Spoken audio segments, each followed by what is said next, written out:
नमस्कार दोस्तों। आज मैं देश में बहुत ज़ोर शोर से चर्चा चल रही है मोदी जी की सफलता को लेकर के कि वो 400 सीट जीतने जा रहे हैं, जो 2024 में जो जनरल इलेक्शन होने वाला है।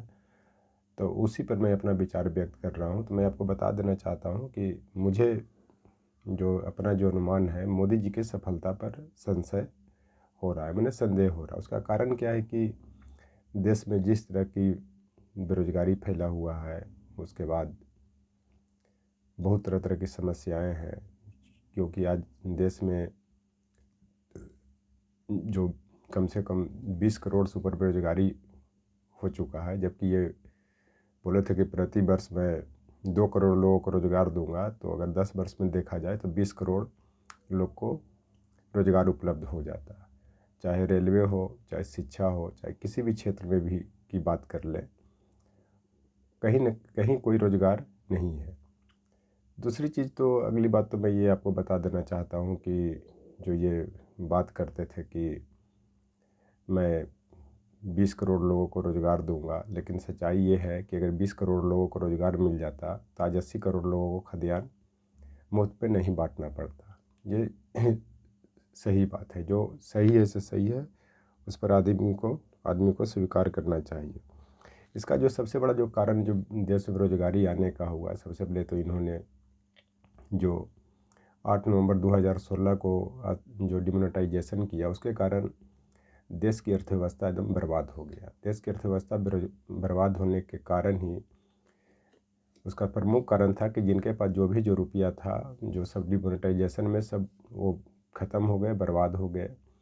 उसके बाद ये जीएसटी इतना बढ़ा दिया कि लोगों ने, जो छोटे मोटे जो कारोबार करने वाले जो व्यापारी थे, उनका रोज़गार चौपट हो गया। क्योंकि ये सरकार जो है पूंजीपति सरकार कही भी जाती है, क्योंकि कैपिटलिस्ट को भी प्रमोट करते हैं।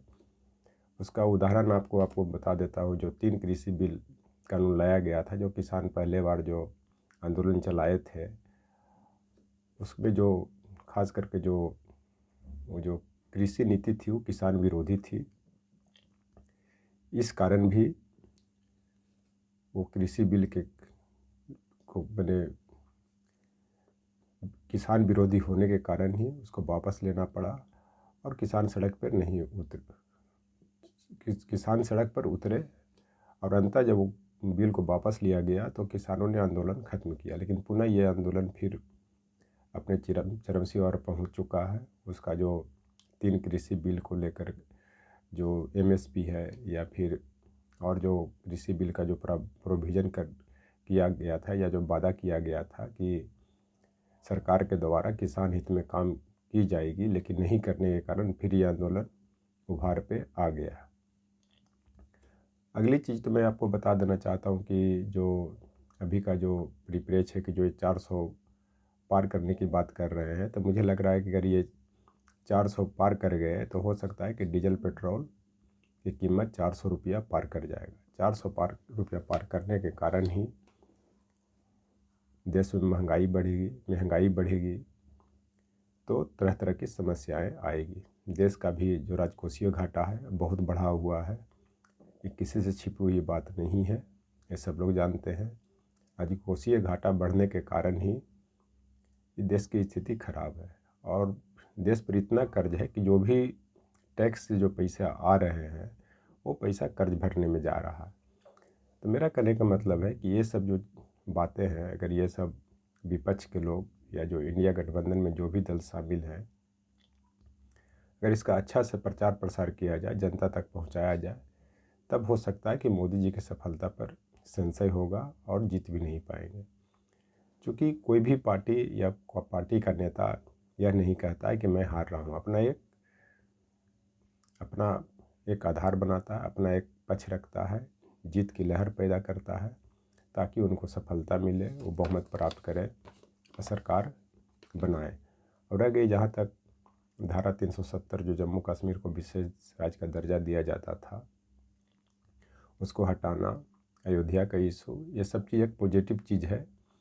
लेकिन ये सब जो देश में जो समस्याएं हैं, बेरोजगारी की, गरीबी की, और जो तरह तरह की जो समस्याएं हैं, खास करके हिंदू मुस्लिम को लेकर के, ये सब समस्याएं बहुत ज्वलंत मुद्दा है। ये ज्वलंत मुद्दा अनुच्छेद 370 और अयोध्या का जो मुद्दा है, मुद्दा के सामने ये सब बहुत बड़ा मुद्दा बन जाता है। पहले लोगों को रोजगार चाहिए, रोटी चाहिए, उसके बाद ये सब कोई धर्म की बात करता है। क्योंकि अब मध्यकालीन भारत में भी उठा करके देख लीजिए कि लोगों ने धर्म के प्रति तभी आकर्षित हुआ जब उनको रोजी रोटी की व्यवस्था की गई।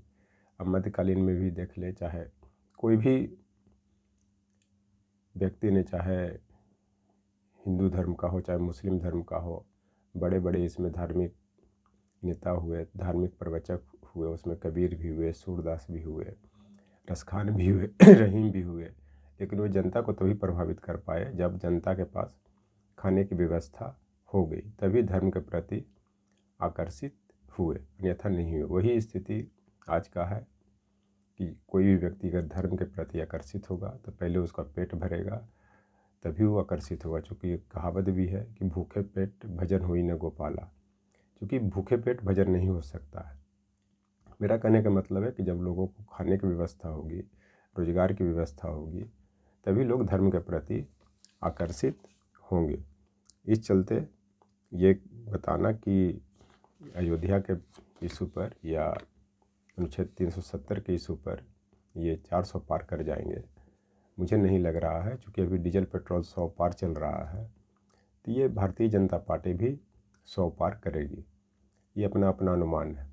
अगर मान लिया जाए कि 400 पार करते हैं तो मैं 100% बोल रहा हूँ कि डीजल पेट्रोल भी 400 पार करेगा। ये कोई बड़ी चीज़ नहीं है, क्योंकि इलेक्शन के पहले जहाँ जहाँ भी इलेक्शन होता है, ये पहले डीजल पेट्रोल के दाम कम करते हैं या 10 रुपया कम करते हैं, तो इसके बाद इलेक्शन के बाद उस कम से कम 20 से 30 रुपया बढ़ा दिया जाता है।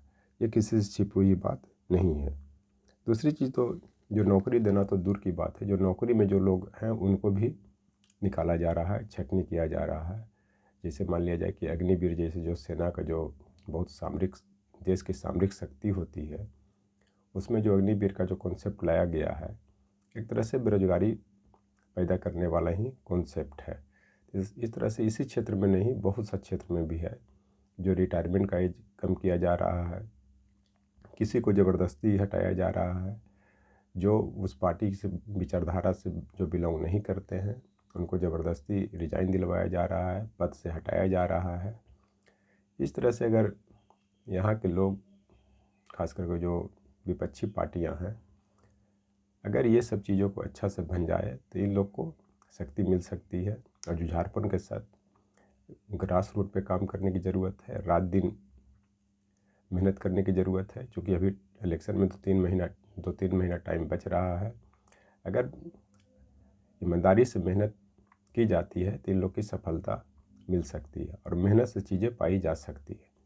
इस चलते किसी को कहने में कोई आपत्ति नहीं होनी चाहिए, क्योंकि विचारा हुई व्यक्ति का अधिकार है, प्रजातंत्र है। कोई 500 पार भी बोल सकता है, कोई 400 पार भी बोल सकता है, लेकिन जो सच्चाई अभी जो देश का है, क्या स्थिति बनी हुई है, चाहे अंतर्राष्ट्रीय रिलेशन के लेकर के जो आसपास के जो भारत के देश है उनके साथ भारत का संबंध किस तरह से बिगड़ा हुआ है। दूसरी चीज़ कि चाइना का जो इशूज है, जो बॉर्डर पर जो डिस्प्यूट जब से मोदी जी आए हैं तब से ये चल रहा है, तो आप इसी से अंदाज लगा सकते हैं कि इनकी सफलता किस तरह से 400 पार करेंगे। ये तो अब प्रधानमंत्री जी बताएंगे। दूसरी चीज़ कि 2014 में जब ये आए थे तो ये बोलते थे कि 2012-13 तक जो जीडीपी था बहुत ख़राब स्थिति में था, लेकिन सच्चाई ये है कि 2011-12 तक देश की जीडीपी कम से कम 7 से 8% रहा। 2012-13 से डाउन होने लगा, लेकिन इन्होंने आते हैं जो डिमोनेटाइजेशन किया, जो जीएसटी का उच्च दर लगाया, असमय लॉकडाउन जो लगा, उसके कारण देश का जीडीपी बर्बाद हुआ। जो पिछले कम से कम 50 साल में जो जीडीपी 2014 से लेकर के 24 तक जितना बर्बाद नहीं हुआ, जितना बर्बाद हुआ है उतना पहले भारतीय इतिहास में कभी नहीं हुआ है किसी से। ये सब लोग को जानने की ज़रूरत है। दूसरी चीज़ कि जितने बेरोजगारी आज देश में है वो विगत 50 साल में इतना बेरोजगारी नहीं हुआ था। वो आंकड़ा देख लीजिए, कहने में किसी को क्या जाता है, लेकिन आंकड़ा उठा करके देखें कि देश की क्या स्थिति है, ये किसी से छिपी हुई बात नहीं है। तो इसी पर एक शेर भी कहा गया है कि संशय बातों से दूर होता है, बिन बात के विश्वास मजबूर होता है। अगर आपको संशय दूर करना है, देश के लोगों को बताना है, तो बिन बात के विश्वास मजबूर होता है। आप कंक्रीट बात रखें कि आपने किया, कितने लोग को बेरोजगार से रोजगार दिया, कितने लोग को गरीबी रेखा से बाहर निकाला। चूँकि आप बोलते हैं कि मैं 25 करोड़ लोगों को गरीबी रेखा से बाहर निकाला हूँ, तो 82 करोड़ लोग BPL में उनको विगत 2020 से फ्री खाद्यान्न उपलब्ध करवा रहे हैं, तो उसको कैसे करवा रहे हैं। तो ये सब सोचने की बात है। इस चलते अगर जो इंडिया गठबंधन में जो शामिल पार्टी हैं, अगर रात दिन मेहनत करें, अच्छा से मेहनत करें, तो मोदी जी की सफलता पर संशय है और ये सफल नहीं होंगे। Thank you.